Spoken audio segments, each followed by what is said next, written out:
15 August भारतीय स्वातंत्र्य दिन। आज या निमित्ताने मी तुम्हाला काही 4 शब्द सांगणार आहे, ते तुम्ही शांत चित्ताने ऐकावी ही माझी नम्र विनंती। आज आपला भारत देश आर्थिक मासताकडे वाटचाल करीत आहे, याचा मला सार्थ अभिमान आहे। परंतु आर्थिक मासता होण्यासाठी आपण सर्वांना काही गोष्टी केल्या पाहिजेत।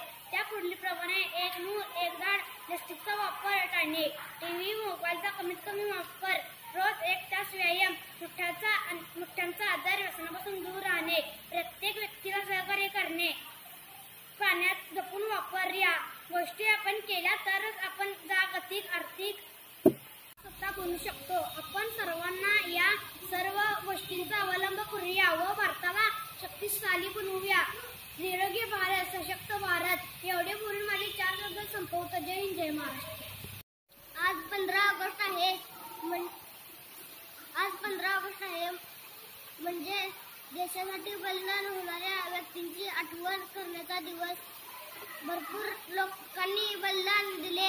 इंग्रज लोक भारतातील लोकांना त्रास देत, सत्ता गाजवत सगळा पैसा त्यांच्या देशात नेत असत। भारतीय लोक इंग्रजांचे गुलाम होते। आपण स्वातंत्र्य झाल्यावर राज्यघटना तयार झाली की सुरुवात राज्यघटना कारभारात सुरू झाला। जय हिंद, जय महाराष्ट्र। उत्तव तिने अंगांता अभयातचा, उत्तव तिने अंगांता अभयातचा, नतमत